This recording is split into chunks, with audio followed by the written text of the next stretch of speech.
Magandang umaga sa inyong lahat, mga mahal kong kapatid sa pananampalataya. Ako ay lubhang nagpapasalamat sa Panginoong Diyos na muli nating pinagkalooban ng pagkakataong magising sa bagong araw na ito.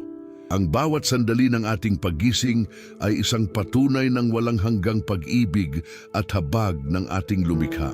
Hindi tayo karapat-dapat, ngunit sa kanyang walang sawang awa, tayo ay patuloy na binibiyayaan ng buhay, ng hininga at ng lakas upang harapin ang mga hamon ng buhay. Salamat po Panginoong Hesus, sapagkat kahit sa gitna ng mga pagsubok, kahit sa kabila ng mga takot at alalahanin na dala ng nakaraang mga araw, ikaw ay nananatiling tapat. Ikaw ay hindi kailanman nag-iwan sa amin. Ikaw ay laging nariyan, naghihintay na ating lapitan, handang yakapin tayo sa iyong mga bisig ng pag-ibig. Sa umaga na ito, nais kong ibahagi sa inyo ang napakagandang tema tungkol sa kapayapaan at kaligtasan na matatagpuan natin sa dalawang pinakamahalagang salmo sa Biblia, ang Salmo 23 at Salmo 91. Ang dalawang salmong ito ay parang mga gintong susi na magbubukas ng pintuan ng banal na presensya ng Diyos sa ating buhay. Sila ay mga pangako na nakasulat hindi lamang sa papel, kundi sa mismong puso ng Diyos para sa bawat isa sa atin. Ang Salmo 23 ay nagsasalita tungkol sa Panginoon bilang ating pastol, ang ating tagapag-alaga na hindi kailanman magpapabaya sa atin. Samantalang ang Salmo 91 naman ay tumatalakay sa proteksyon at kaligtasan na dulot ng pananatili sa ilalim ng lilim ng kataas-taasan. Hayaan ninyong basahin natin ang mga salitang ito na may puso na puno ng paggalang at pagnanasa na maunawaan ang lalim ng kanilang kahulugan. Ang Salmo 23, talatang 1 ay nagsasabing, "Ang Panginoon ay aking pastol, hindi ako mangangailangan ng anuman." Mga kapatid, pakinggan ninyo ang pangakong ito. Hindi tayo mangangailangan ng anuman. Hindi ito nangangahulugang hindi tayo mag-aantay ng mga pagsubok o mga pangangailangan sa buhay. Ngunit ito ay nangangahulugang sa bawat kalagayan, sa bawat sitwasyon, ang Diyos ay sisiguraduhing mayroon tayong sapat. Siya ay ating pastol na nag-aalaga, na gumagabay, na nagpoprotekta, at na nagbibigay ng lahat ng ating pangangailangan. Kaya ngayong umaga, hinihikayat ko kayong lahat na makiisa sa akin sa panalangin ito. Huwag kayong matakot na ipahayag ang inyong mga dalangin. Ibuhos ninyo ang inyong puso sa presensya ng Diyos. Magkomento kayo sa ibaba at sabihin, "Amen Lord, ikaw ay aking pastol." Hayaan ninyong marinig ng buong mundo na kayo ay nagtitiwala sa Panginoon. Ang inyong testimonya, ang inyong panalangin ay maaaring maging instrumento ng Diyos upang hikayatin ang iba pang mga tao na lumapit din sa Kanya. Huwag ninyong itago ang inyong pananampalataya. Ipakita ninyo ito ng buong tapang at katapatan. At ngayon, habang tayo ay naghahanda na pumasok sa malalim na panalangin, inaanyayahan ko kayong isara ang inyong mga mata, itaas ang inyong mga kamay, at buksan ang inyong puso sa pagtanggap ng mga biyaya na ihahain ng Diyos sa atin sa umaga na ito. Magtayo tayo ngayon sa harapan ng trono ng biyaya, hindi dahil tayo ay perpekto, hindi dahil tayo ay karapat-dapat, kundi dahil tayo ay inanyayahan ng Diyos mismo na lumapit sa Kanya ng may pagtitiwala at walang takot. Ang panalangin ay hindi lamang isang ritual o tradisyon. Ito ay isang personal at intimong pag-uusap sa lumikha ng sansinukob. Ito ay sandali kung saan tayo ay maaaring maging totoo, maging tapat at maging bukas sa Kanya na nakakaalam ng lahat ng mga sikretong nakatago sa ating puso. Kaya ngayon, hayaan nating simulan ang ating panalangin na may lubos na paggalang at pagsamba. Ama namin na nasa langit, kami ay lumalapit sa iyo ngayong umaga na may mga pusong puno ng pasasalamat at papuri.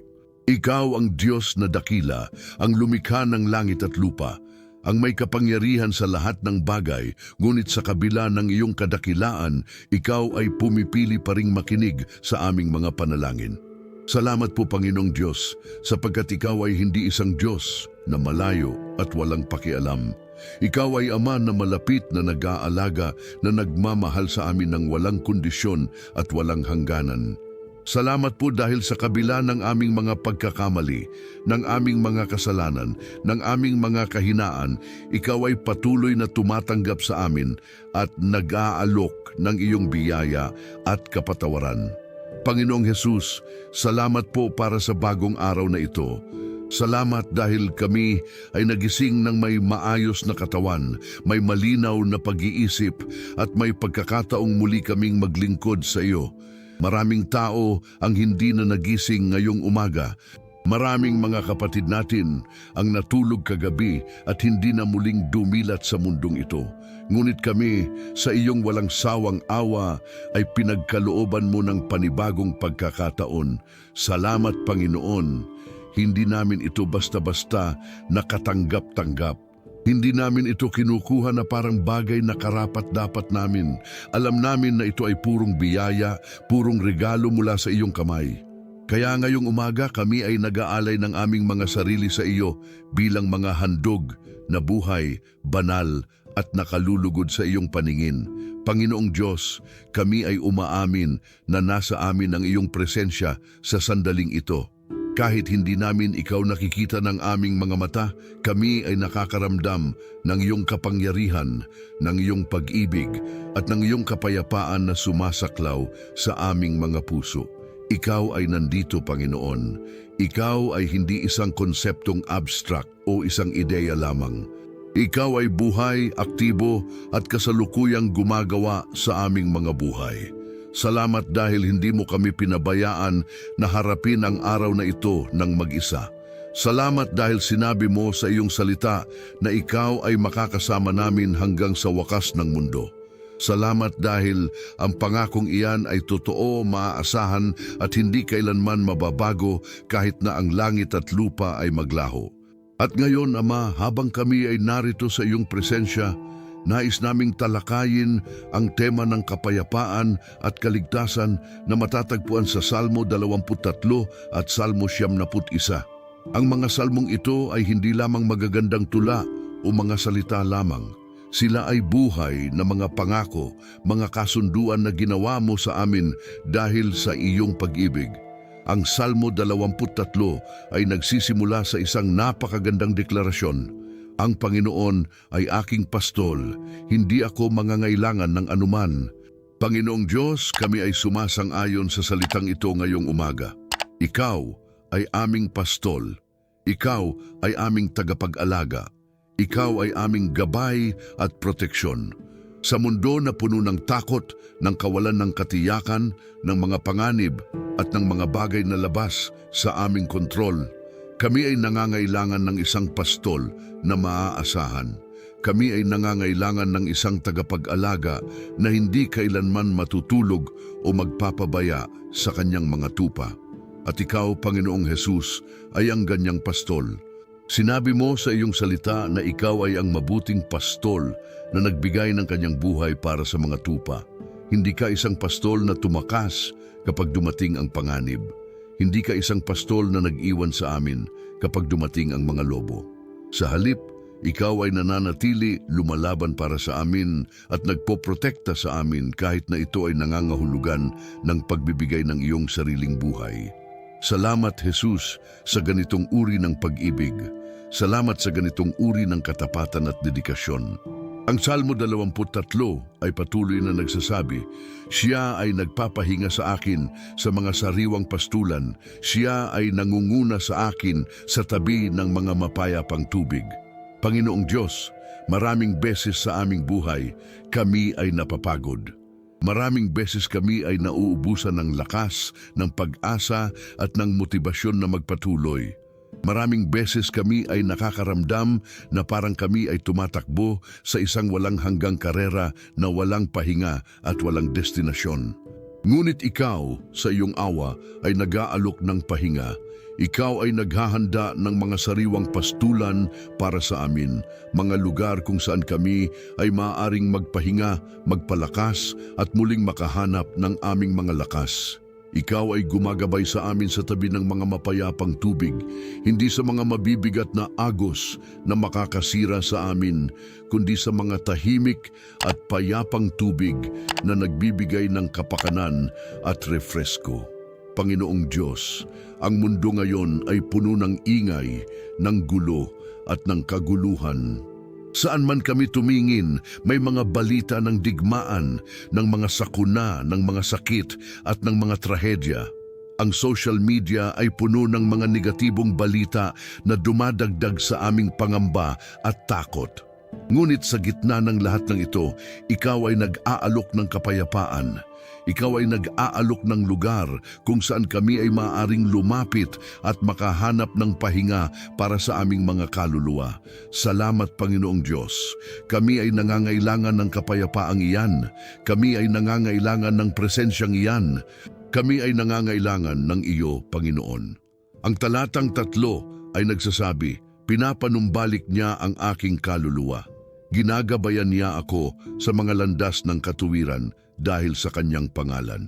Panginoong Hesus, kami ay umaamin na maraming beses kami ay naliligaw. Maraming beses kami ay pumipili ng mga landas na hindi karapat-dapat, mga desisyon na hindi sumusunod sa iyong kalooban, at mga direksyon na nagtataboy sa amin palayo sa iyo. Ngunit ikaw, sa iyong walang sawang biyaya, ay patuloy na naghahanap sa amin. Ikaw ay parang pastol na nag-iiwan ng 99 na tupa upang hanapin ang isang tupa na nawawala. Ikaw ay hindi sumusuko sa amin. Ikaw ay hindi tumitigil sa pagmamahal sa amin. Sa halip, ikaw ay patuloy na gumagabay sa amin, pabalik sa tamang landas, pinapanumbalik ang aming mga kaluluwa at pinalalaya kami mula sa mga tanikala ng kasalanan at pagkabihag. Salamat, Panginoong Diyos, dahil ang iyong pagpapanumbalik ay hindi lamang superficial o panlabas. Hindi ito simpleng pagbabago ng aming mga gawi o mga kilos. Ito ay mas malalim pa. Ito ay pagbabago ng aming mga puso, ng aming mga isipan at ng aming mga espiritu. Ikaw ay gumagawa sa loob namin upang kami ay maging mga bagong nilalang, mga taong lumalakad sa katuwiran at kabanalan, hindi dahil sa aming sariling lakas, kundi dahil sa iyong biyaya na gumagana sa amin. Salamat dahil ginagawa mo kami ng mga instrumento ng iyong kapakanan sa mundo. Salamat dahil ginagamit mo kami kahit na sa aming mga kahinaan upang magdala ng liwanag at pag-asa sa mga taong nasa dilim. At ngayon, Panginoong Diyos, nais naming pumunta sa talatang 4 na puno ng kapangyarihan at pangako. Bagaman ako ay lumalakad sa lambak ng lilim ng kamatayan, hindi ako matatakot sa anumang kasamaan sapagkat ikaw ay kasama ko. Ang iyong tungkod at ang iyong pamalo ay nag-aaliw sa akin. Panginoong Hesus, ito ay isa sa mga pinakamahalagang talata sa buong Biblia. Ito ay salita ng pag-asa sa gitna ng desperasyon, salita ng lakas sa gitna ng kahinaan, at salita ng kapayapaan sa gitna ng takot. Ang lambak ng lilim ng kamatayan ay hindi lamang tumutukoy sa literal na kamatayan, bagkus ito ay sumasaklaw din sa lahat ng mga mahihirap na kalagayan sa buhay, ang mga panahon ng sakit, ng kalungkutan, ng pagkawala, ng pagdurusa at ng kawalan ng pag-asa. Panginoong Diyos, maraming tao ang naglalakad sa mga lambak na ito ngayong araw. May mga kapatid natin na dumaranas ng matinding sakit sa katawan. May mga kapatid na nahaharap sa pinakamahirap na mga desisyon ng kanilang buhay. May mga kapatid na nakakaranas ng pagkawala ng mga mahal sa buhay. May mga kapatid na nag-aalinlangan kung paano nila haharapin ang kinabukasan dahil sa mga kahirapan sa pananalapi. May mga kapatid na nag-aalinlangan kung sila ay makakasurvive pa ba sa mga pagsubok na kanilang kinakaharap. Ngunit Panginoong Diyos, ang pangako mo ay malinaw. Kahit na kami ay lumalakad sa pinakamadilim na mga lambak, hindi kami dapat matakot sapagkat ikaw ay kasama namin. Salamat Panginoong Jesus, dahil ang iyong presensya ay sapat na. Hindi namin kailangan ng perpektong mga kalagayan. Hindi namin kailangan ng kakulangan ng mga pagsubok. Hindi namin kailangan ng buhay na walang mga problema. Ang kailangan lang namin ay ang sigurado na ikaw ay nariyan. Ang kailangan lang namin ay ang katiyakan na hindi kami nag-iisa. Ang tungkod at pamalo mo ay simbolo ng iyong otoridad, ng iyong proteksyon at ng iyong gabay. Ang tungkod ay ginagamit upang gabayan ang mga tupa, habang ang pamalo ay ginagamit upang protektahan sila laban sa mga kaaway. Salamat Panginoong Diyos dahil mayroon ka ng parehong dalawa. Ikaw ay naggabay at nagpoprotekta sa amin sa parehong oras. Panginoong Diyos, ang talatang 5 ay nagsasabi, ikaw ay naghahanda ng hapunan sa aking harapan sa harap ng aking mga kaaway. Iyong pinahiran ng langis ang aking ulo, ang aking saro ay umaapaw. Napakagandang pangako ito, Panginoong Jesus. Sa harap mismo ng aming mga kaaway, hindi sa isang ligtas na lugar, hindi sa isang tago, kundi sa harap mismo ng mga taong nag-aaway sa amin, ikaw ay naghahanda ng hapunan para sa amin. Ito ay simbolo ng iyong pagpapala, ng iyong paggalang sa amin, at ng iyong pagtatagumpay sa aming buhay.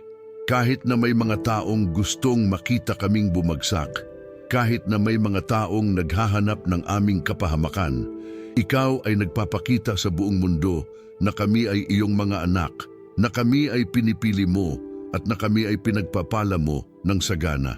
Salamat Panginoong Diyos, dahil ang iyong pagpapala ay hindi nakatago o sekreto. Ito ay hayag, malinaw at nakikita ng lahat. Salamat dahil pinahiran mo ng langis ang aming ulo, isang simbolo ng pagpili, ng pagtatalaga at ng pagbasbas. Sa biblical times, ang pagpapahid ng langis ay nangangahulugan ng pagtatalaga para sa isang espesyal na misyon o ministeryo. Salamat Panginoong Diyos dahil hindi lang basta-basta tayo nabubuhay, tayo ay may layunin, may misyon at may espesyal na tawag mula sa iyo. Salamat dahil ang aming saro ay umaapaw. Hindi lang sapat, hindi lang sakto kundi umaapaw. Ito ay nangangahulugan na mayroon tayong sapat na hindi lang para sa ating sarili kundi pati na rin para sa iba. Mayroon tayong labis na pagpapala na maaaring ibahagi sa mga taong nangangailangan. At ang panapos na talata, ang talatang 6, ay nagdadala sa atin ng isang walang hanggang pangako. Tiyak na kabutihan at kagandahang loob ang susunod sa akin sa lahat ng mga araw ng aking buhay, at ako ay maninirahan sa bahay ng Panginoon magpakailanman. Panginoong Jesus, ito ay pangako na lumalampas sa oras. Hindi ito para lang sa ngayon, hindi ito para lang sa bukas, kundi ito ay para sa lahat ng mga araw ng aming buhay. Ang kabutihan at kagandahang loob mo ay susunod sa amin. Hindi namin kailangan na hilahin ang mga ito. Hindi namin kailangan na makipaglaban para makuha ang mga ito. Sila ay susunod sa amin dahil tayo ay iyong mga anak at dahil ikaw ay isang Diyos na mapagbigay at mapag-ibig. Salamat Panginoong Diyos dahil ang ultimate na pangako ay ang kami ay maninirahan sa iyong bahay magpakailanman. Hindi lamang panandaliang bisita, hindi lamang occasional guests, kundi permanenteng mga residente ng iyong kaharian. Salamat dahil ang aming destinasyon ay sigurado. Salamat dahil kahit ano pang mangyari sa buhay na ito, mayroon tayong pag-asa ng walang hanggang buhay kasama mo sa langit. At ngayon, Panginoong Diyos, nais naming lumipat sa Salmo 91, ang salmo ng proteksyon at kaligtasan. Ang talatang 1 ay nagsasabi, ang tumatahan sa kublihan ng kataas-taasan ay mananahan sa ilalim ng lilim ng makapangyarihan. Panginoong Jesus, ang kublihan ay isang lugar ng seguridad, ng proteksyon at ng intimidad. Ito ay hindi isang pampublikong lugar, kundi isang pribado at personal na espasyo. Ang pagtahan sa iyong kublihan ay nangangahulugan ng pagtatatag ng malalim at personal na relasyon sa iyo. Ito ay nangangahulugan ng pagbubukod ng oras upang manalangin, magbasa ng salita at makipag-usap sa iyo. Salamat Panginoong Diyos, dahil ang mga taong pumipili na manahan sa iyong kublihan ay binibigyan mo ng espesyal na proteksyon. Sila ay nananatili sa ilalim ng lilim ng makapangyarihan, isang lugar kung saan walang masamang bagay ang maaaring makarating. Isang lugar na sakop ng iyong kamay at isang lugar kung saan ang iyong presensya ay palaging nararamdaman. Panginoong Diyos, kami ay nais na manahan sa ganyang lugar. Kami ay nais na maging malapit sa iyo hindi lamang kapag kami ay may mga pangangailangan, hindi lamang kapag kami ay may mga problema, kundi sa bawat araw, sa bawat oras at sa bawat sandali ng aming buhay. Ang talata 2 ay nagpapatuloy. Sasabihin ko tungkol sa Panginoon, siya ay aking kanlungan at aking kuta, aking Diyos, sa Kanya ako nagtitiwala. Panginoong Jesus, ito ay personal na deklarasyon ng pananampalataya. Hindi ito simpleng pagsang-ayon sa isang doktrina o pagsunod sa isang relihiyon. Ito ay personal na desisyon na magtiwala sa iyo, maniwala sa iyo, at umaasa sa iyo sa lahat ng bagay. Salamat Panginoong Diyos, dahil ikaw ay karapat-dapat ng ganyang pagtitiwala. Ikaw ay hindi isang Diyos na nangdadaya o nanloloko. Ikaw ay isang Diyos na tapat, maasahan at laging totoo sa iyong mga pangako. Ngayong umaga, Panginoong Diyos, kami ay gumagawa ng parehong deklarasyon. Kami ay nagsasabi sa buong mundo, ang Panginoon ay aming kanlungan at aming kuta. Siya ay aming Diyos at sa Kanya kami nagtitiwala. Kahit ano pa ang mangyari sa mundo, kahit anong mga panganib ang dumating, kahit anong mga pagsubok ang aming harapin, kami ay nagtitiwala sa iyo. Kami ay naniniwala na ikaw ay may kontrol, na ikaw ay may plano, at na ikaw ay gumagawa ng lahat ng mga bagay para sa aming kabutihan. Ang mga talata 3 hanggang 8 naglalarawan ng iba't ibang mga panganib na maaaring aming harapin, ngunit sa bawat isa may pangako ng proteksyon. Ang talata 3 ay nagsasabi, tiyak na ililigtas kanya mula sa silo ng manghuhuli at mula sa nakamamatay na salot. Panginoong Diyos, maraming tao ngayon ang nasa ilalim ng mga silo at mga bitag ng kaaway. Ang dyablo ay gumagamit ng maraming estratehiya upang dakpin ang mga tao, mga bisyo, mga addiction, mga masamang relasyon, mga maling desisyon at mga pagkakamali na paulit-ulit. Ngunit Panginoong Jesus, ikaw ay may kapangyarihan na magligtas. Ikaw ay may kapangyarihan na sirain ang mga bitag at palayain ang mga bihag. Panginoong Diyos, kami ay nananalangin ngayong umaga para sa lahat ng mga taong nasa pagkabihag. Para sa lahat ng mga taong hindi makawala sa kanilang mga addiction sa alak, sa droga, sa sugal, sa pornografiya at sa iba pang mga bisyo. Panginoong Jesus, ikaw lamang ang may kapangyarihang magbigay ng tunay na kalayaan. Kami ay nananalangin para sa mga taong nasa abusive relationships, para sa mga taong hindi makatakas sa mga sitwasyong nananamantala sa kanila. Panginoong Diyos, ipakita mo sa kanila ang daan palabas. Bigyan mo sila ng lakas at tapang na lumisan at magsimula ng bagong buhay. Kami ay nananalangin din para sa proteksyon laban sa nakamamatay na salot. Sa panahon ngayon na puno ng mga sakit at mga epidemya, kami ay nangangailangan ng iyong proteksyon. Salamat Panginoong Diyos dahil ang iyong mga pakpak ay sumasaklaw sa amin. Salamat dahil sa ilalim ng iyong mga pakpak kami ay ligtas. Walang sakit, walang virus, walang bakterya ang maaaring lumusob sa amin nang walang iyong pahintulot. At kahit na dumating ang mga pagsubok sa kalusugan, kami ay nagtitiwala na ikaw ay kasama namin, na ikaw ay magpapagaling, at na ikaw ay magbibigay ng lakas upang malampasan ang lahat. Ang talata 5 ay nagsasabi, "Hindi ka matatakot sa takot sa gabi, ni sa palaso na lumilipad sa araw." Panginoong Diyos, ang takot sa gabi ay kumakatawan sa lahat ng mga hindi alam na panganib, sa lahat ng mga bagay na hindi namin nakikita na maaaring manakit sa amin. Maraming tao ang hindi makatulog sa gabi dahil sa takot. Takot sa kinabukasan, takot sa kawalan ng trabaho, takot sa sakit, takot sa kamatayan. Ngunit Panginoong Hesus, Ikaw ay nag-aalok ng kapayapaan na lumalampas sa lahat ng pangunawa. Ikaw ay nag-aalok ng katiyakan na kahit na hindi namin alam ang kinabukasan, alam namin kung sino ang may hawak ng kinabukasan. Ang palaso na lumilipad sa araw ay kumakatawan sa mga hayag na pag-atake, sa mga peligro na nakikita natin, sa mga taong taimtim na nais tayong saktan. Ngunit Panginoong Diyos, kahit sa mga ganitong sitwasyon, hindi kami dapat matakot. Ikaw ay aming proteksyon, Ikaw ay aming kalasag. Walang palaso na maaaring tumagos sa amin nang walang dumaan sa iyo muna.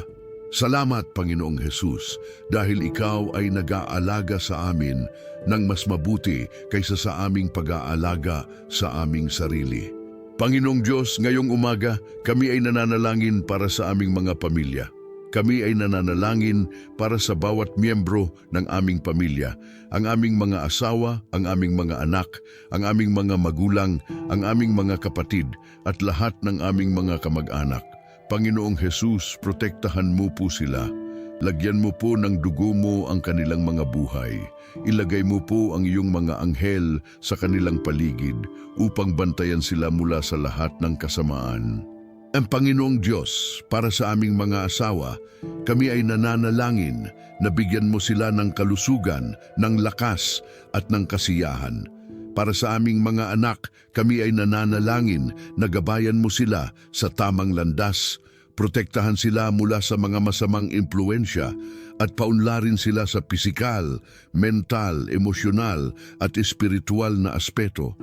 Para sa aming mga magulang, lalo na sa mga matatandang magulang, kami ay nananalangin na bigyan mo sila ng mahabang buhay, ng kalusugan at ng kapayapaan ng isip at puso. Salamat sa kanilang mga sakripisyo, sa kanilang pagmamahal at sa lahat ng kanilang ginawa para sa amin. Para sa aming mga kapatid at mga kamag-anak, kami ay nananalangin para sa kanilang mga pangangailangan, para sa kanilang mga pangarap at para sa kanilang mga pagsubok. Panginoong Diyos, gawing malapit ang aming pamilya sa iyo at sa isa't isa. Panginoong Diyos, kami ay nananalangin para sa kalusugan ng bawat isa. Para sa mga taong may karamdaman, para sa mga taong may chronic illnesses, para sa mga taong dumaranas ng sakit, kami ay humihingi ng iyong pagpapagaling. Ikaw ay ang Diyos na nagpapagaling. Ikaw ay Jehovah Rapha, ang Panginoong nagpapagaling. Salamat dahil ang pagpapagaling ay bahagi ng mga benepisyo ng krus. Salamat dahil si Jesus ay nagdusa hindi lamang para sa aming mga kasalanan, kundi pati na rin para sa aming mga sakit. Ang salita mo ay nagsasabi na sa pamamagitan ng kanyang mga sugat ay tayo ay napagaling. Kami ay sumasang-ayon sa salitang ito ngayong umaga. Para sa mga taong may cancer, diabetes, hypertension, heart disease, kidney problems, at iba pang mga seryosong karamdaman, kami ay nananawagan ng milagro ng pagpapagaling. Panginoong Hesus, hipuin mo ang kanilang mga katawan. Gawing bago ang kanilang mga cells. Palitan mo ang mga sirang organs, ibalik ang normal na function ng kanilang mga katawan. Para sa mga taong may mental health issues, depression, anxiety, PTSD at iba pa, kami ay nananalangin para sa emosyonal at mental na pagpapagaling. Bigyan mo sila ng kapayapaan ng isip. Alisin ang mga mabibigat na iniisip. Palitan ang takot ng pag-asa at ang kalungkutan ng kagalakan. Panginoong Diyos, kami ay nananalangin para sa mga taong nangangailangan ng spiritual na kalayaan, para sa mga taong oppressed o possessed ng masasamang espiritu, para sa mga taong nakakagawa ng mga sumpa o napasama sa occult activities, Para sa mga taong may generational curses, kami ay nananalangin ng liberasyon. Sa pangalan ni Jesus, kami ay umuutos sa lahat ng masasamang espiritu na lumabas at huwag nang bumalik. Sa pangalan ni Jesus, kami ay bumabali ng bawat sumpa, ng bawat hex, ng bawat spell na ginawa laban sa amin o sa aming mga pamilya. Kami ay idineklara na kami ay malaya, na kami ay ligtas at na kami ay protektado ng dugo ni Jesus. Panginoong Diyos, kami ay nananalangin para sa mga espesipikong sitwasyon sa aming buhay.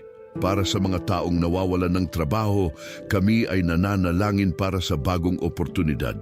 Buksan mo ang mga pintuan na dapat magbukas at isara ang mga pintuan na dapat magsara.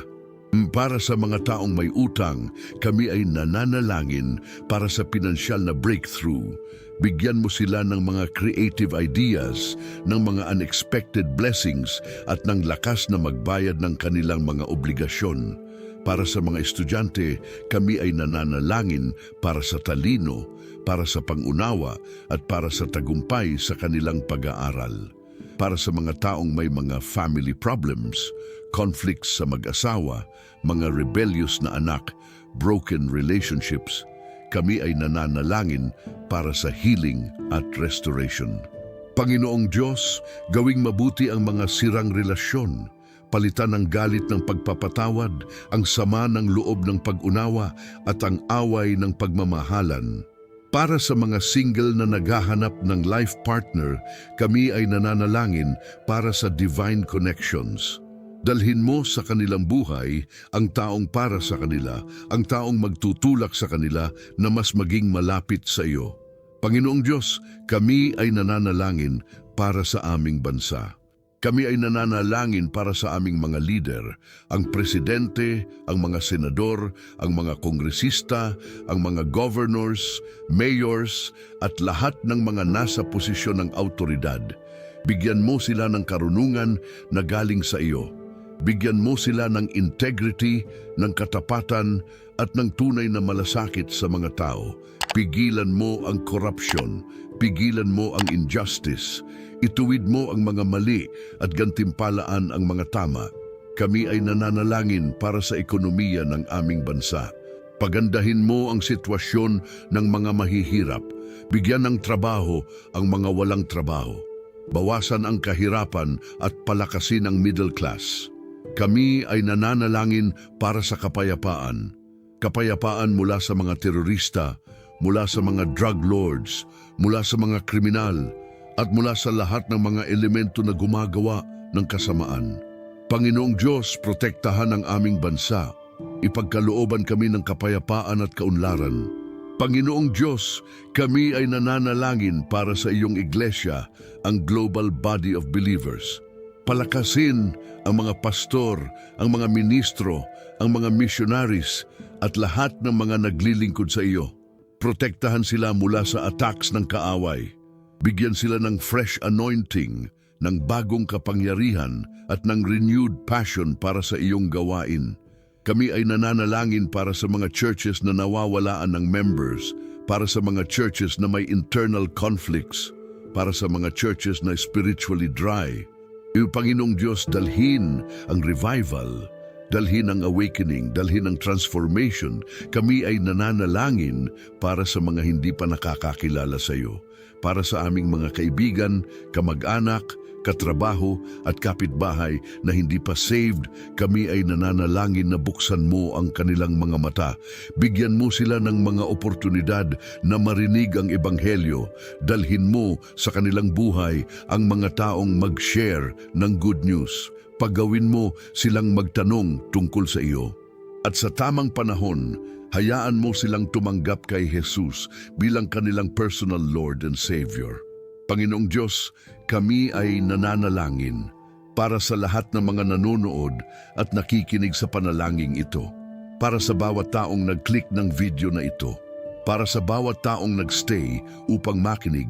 Kami ay nananalangin na ipakita mo ang iyong presensya sa kanilang buhay.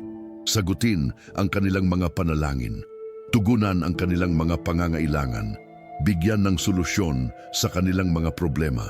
Panginoong Diyos, gawing inspirasyon ang channel na ito upang mas maraming tao ang lumapit sa iyo. At ngayon, Panginoong Diyos, gusto naming magsalita tungkol sa praktikal na pangangailangan ng bawat tao, ang pangangailangan para sa probisyon at trabaho. Salamat Panginoong Jesus dahil ikaw ay Jehovah Jireh, ang Diyos na nagbibigay. Salamat dahil sinabi mo sa iyong salita na ang iyong Diyos ay magbibigay ng lahat ng aming pangangailangan ayon sa kanyang kayamanan sa kaluwalhatian kay Kristo Jesus. Panginoong Diyos, kami ay nagtitiwala sa pangakong ito. Kami ay naniniwalang ikaw ay faithful provider na hindi kailanman nagkulang at hindi kailanman magbabago. Para sa mga taong walang trabaho ngayon, kami ay nananalangin na bigyan mo sila ng trabaho sa loob ng napakalapit na panahon. Buksan mo ang mga pintuan ng oportunidad. Dalhin mo sila sa mga taong maaaring tumulong.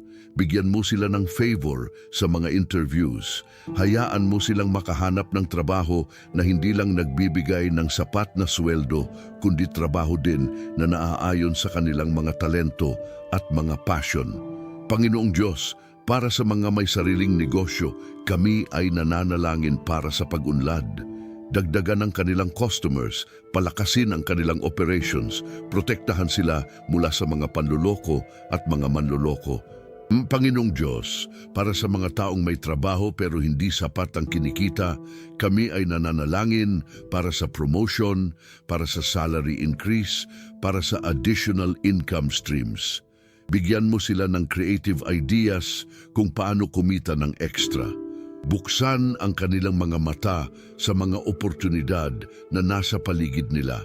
Para sa mga taong may utang, kami ay nananalangin na bigyan mo sila ng wisdom sa pag-manage ng kanilang finances. Turuan mo silang mag-budget, mag-save at mag-invest ng matalino.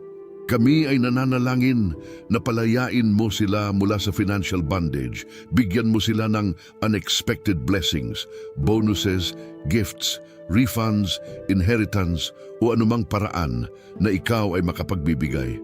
Panginoong Diyos, kami ay naniniwala na ang kayamanan ay nasa iyong mga kamay at ikaw ay may kakayahang magbigay sa sinumang iyong pinipili. Kami ay nananalangin na gawing masipag, matiyaga at matalino ang bawat isa sa paghahanap ng kanilang probisyon habang nagtitiwala sa iyo bilang ultimate source ng lahat. At ngayon, Panginoong Diyos, gusto naming gumawa ng mga prophetic declarations tungkol sa araw na ito at sa aming kinabukasan. Kami ay naniniwalang ang aming mga salita ay may kapangyarihan dahil tayo ay lumalakad sa iyong autoridad at dahil ang iyong salita ay nangunguna sa aming mga bibig. Kaya ngayong umaga kami ay nagdedeklarang ang araw na ito ay blessed. Ang araw na ito ay puno ng mga oportunidad. Ang araw na ito ay dadalhin ang amin sa mas malapit sa aming mga pangarap at destinasyon. Kami ay nagdedeklarang hindi kami mag-aalala, hindi kami matatakot, hindi kami susuko, kami ay lumalakad sa faith, hindi sa pananampalataya. Kami ay nagtitiwala na ang Diyos ay may plano para sa amin at ang planong iyon ay para sa aming kabutihan at hindi para sa kasamaan. Tulad ng sinasabi sa Jeremiah 29, Talatang 11, sapagkat ako ay nakakaalam ng mga plano na mayroon ako para sa inyo, sabi ng Panginoon, mga plano upang kayo ay umunlad at hindi upang masaktan, mga plano upang bigyan kayo ng pag-asa at ng hinaharap. Kami ay nagdedeklarang maabot namin ang aming mga goals sa taong ito. Kami ay nagdedeklarang makikita namin ang breakthrough na matagal na naming hinihintay. Kami ay nagdedeklarang ang favor ng Diyos ay nasa amin. Tulad ng sinasabi sa awit 25, talatang 12, pagpalain mo, O Panginoon, ang matuwid, paligiran mo siya ng iyong paglingap na parang kalasag. Ang favor ng Diyos ay pumapalibot sa amin. Ito ay lumilikha ng mga oportunidad na hindi naming ine-expect. Ito ay nagbubukas ng mga pintuan na dapat sarado. Ito ay nagbibigay ng mga connections na magbabago ng aming buhay. Kami ay nagdedeklarang kami ay malusog. Ang aming mga katawan ay templo ng Holy Spirit at kami ay mag-aalaga ng mga ito ng mabuti. Ang sakit ay walang kapangyarihan sa amin. Ang impeksyon ay hindi kami maaabot. Tulad ng sinasabi sa Exodus 15, talatang 26, kung inyong didinggin ng maingat ang tinig ng Panginoon ninyong Diyos at gagawin kung ano ang tama sa kanyang paningin, at makinig sa kanyang mga utos at sundin ang lahat ng kanyang mga palatuntunan, hindi ko ilalagay sa inyo ang alinman sa mga sakit na inilagay ko sa mga Ehipsyo, sapagkat ako ang Panginoon ang nagpapagaling sa inyo. Kami ay nagdedeklarang ang aming mga relasyon ay magiging maayos. Ang aming pamilya ay magiging blessed at united. Ang aming mga kaibigan ay magiging source ng encouragement at support. Ang aming mga katrabaho ay magiging professional at respectful. Kami ay nagdedeklarang kami ay makakagawa ng positive impact sa bawat taong makakasalamuhan namin ngayong araw. Tulad ng sinasabi ni Jesus sa Mateo 5:20, talatang 16, gayon din, hayaan ninyong maningning ang inyong liwanag sa harap ng mga tao upang makita nila ang inyong mabubuting gawa at purihin ang inyong Ama na nasa langit. Kami ay nagdedeklarang kami ay protektado. Walang aksidente, walang sakuna, walang peligro ang aabot sa amin. Ang mga anghel ng Diyos ay nakapaligid sa amin. Tulad ng sinasabi sa Salmo sa 23, talatang 10 at 11, sapagkat hindi ka pababayaan ng kasamaan, ni ang salot ay hindi lalapit sa iyong tolda, sapagkat siya ay mag-uutos sa kanyang mga anghel tungkol sa iyo na bantayan ka sa lahat ng iyong mga daan. Kami ay nagdedeklarang ang aming finances ay dadami, ang aming income ay tataas, ang aming investments ay mag-grow, ang aming negosyo ay uunlad. Tulad ng sinasabi sa Deuteronomio 88, talatang 13, gagawin ka ng Panginoon na ulo at hindi buntot. Ikaw ay magiging nasa itaas lamang at hindi sa ilalim kung iyong didinggin ang mga utos ng Panginoon mong Diyos. Kami ay nagdedeklarang kami ay may wisdom at discernment. Gagawa kami ng tamang mga desisyon. Pipiliin namin ang tamang direksyon. Susundin namin ang tamang landas. Tulad ng sinasabi ni Santiago 1, talatang 5, kung ang sino man sa inyo ay kulang sa karunungan, hilingin niya ito sa Diyos na nagbibigay sa lahat ng malugod at walang pagsaway at ibibigay ito sa Kanya. Kami ay nagdedeklarang ang aming espiritual na buhay ay lalago. Lalakas ang aming pananampalataya, lalim ang aming relasyon sa Diyos. Magiging mas effective ang aming panalangin. Magiging mas malalim ang aming pag-unawa sa salita. Tulad ng sinasabi sa unang taga-Korinto 3:2, talatang 12. Ngayon ay nakikita natin sa isang salamin ng may pagkalabo, ngunit pagkatapos ay mukhang-mukha. Ngayon ay alam ko sa bahagi, ngunit pagkatapos ay makikilala ko ng buo, kahit gaya ng ako ay lubos na nakilala.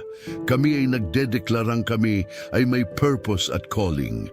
Hindi kami basta-basta nabubuhay. Mayroon kaming misyon na gawin. Mayroon kaming kontribusyon na ibigay sa mundo. Tulad ng sinasabi sa Efeso 2, talatang 10, sapagkat tayo ay kanyang gawa, nilikha kay Kristo Jesus, para sa mabubuting gawa na inihanda ng Diyos ng maaga upang tayo ay lumakad sa kanila. Kami ay nagdedeklarang kami ay victorious. Hindi kami biktima, hindi kami talo, hindi kami powerless. Kami ay higit na nagtagumpay sa pamamagitan ni Kristo. Tulad ng sinasabi sa unang taga-Korinto 15, talatang 57, ngunit salamat sa Diyos, binibigyan niya tayo ng pagtagumpay sa pamamagitan ng ating Panginoong Hesukristo. At sa lahat ng mga deklarasyong ito, Panginoong Diyos, nais naming ipahayag na lahat ay nanggagaling sa iyo. Hindi dahil sa aming sariling galing o lakas, kundi dahil sa iyong biyaya at awa. Hindi dahil sa aming mga merito, kundi dahil sa sakripisyo ni Jesus sa krus. Kaya salamat, Panginoong Diyos. Salamat sa lahat ng iyong ginawa, sa lahat ng iyong ginagawa at sa lahat ng iyong gagawin. Salamat dahil ikaw ay faithful, maaasahan at laging totoo sa iyong mga pangako. At ngayon, habang tayo ay naghahanda na tapusin ang panalangin na ito, nais kong gawing personal ang sandali na ito.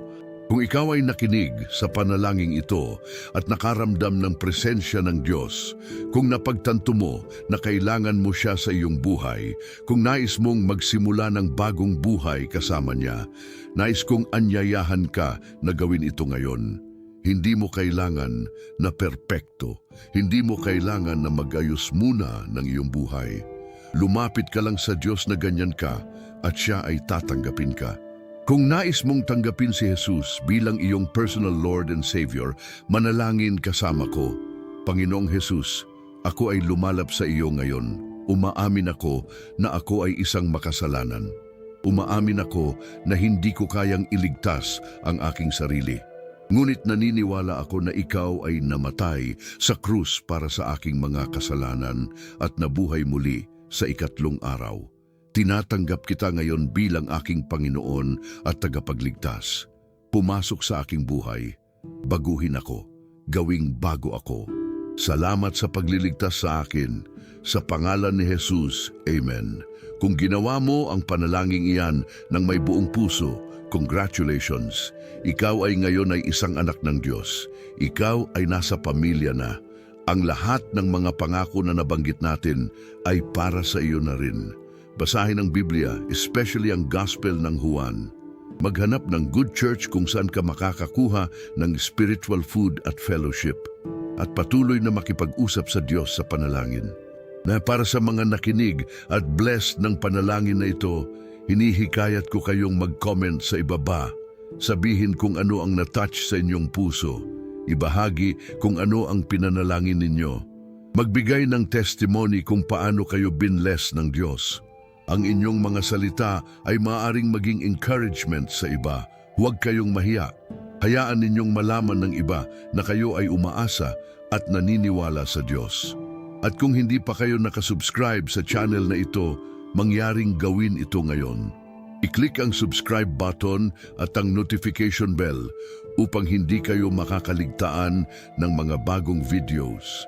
Ginagawa namin ito upang magbahagi ng pag-asa, ng pananampalataya at ng pag-ibig ng Diyos sa mas maraming tao. Ang inyong support, kahit simpleng subscription o like, ay nakakatulong ng malaki sa ministry na ito. Kami ay lubhang nagpapasalamat sa inyo at higit sa lahat, ipanalangin ninyo ang isa't isa. Tayo ay isang pamilya sa Panginoon. Kapag may naghihirap, damhin natin. Kapag may nag-celebrate, makisaya tayo. Tulungan natin ang isa't isa na lumago sa pananampalataya. Himukin natin ang isa't isa na manatiling matatag kahit sa gitna ng mga pagsubok. Sapagkat sa huli, hindi ito tungkol sa atin bilang mga individual, kundi ito ay tungkol sa atin bilang body of Christ, gumagawa ng kanyang kalooban sa mundo. Kaya ngayong umaga, habang kayo ay umaalis at haharap sa mundo, tandaan ninyo ito. Kayo ay loved, kayo ay blessed, kayo ay protected, at kayo ay may purpose. Ang Diyos ay sumama sa inyo, ang kanyang presensya ay nananatili sa inyo, ang kanyang mga pangako ay totoo, at kahit ano pang mangyari sa araw na ito, magtiwala kayo na siya ay may kontrol at lahat ay magiging maayos. Mahal ko kayong lahat mga kapatid. Hanggang sa muli nating pagkikita, paalam at Diyos ay sumainyo.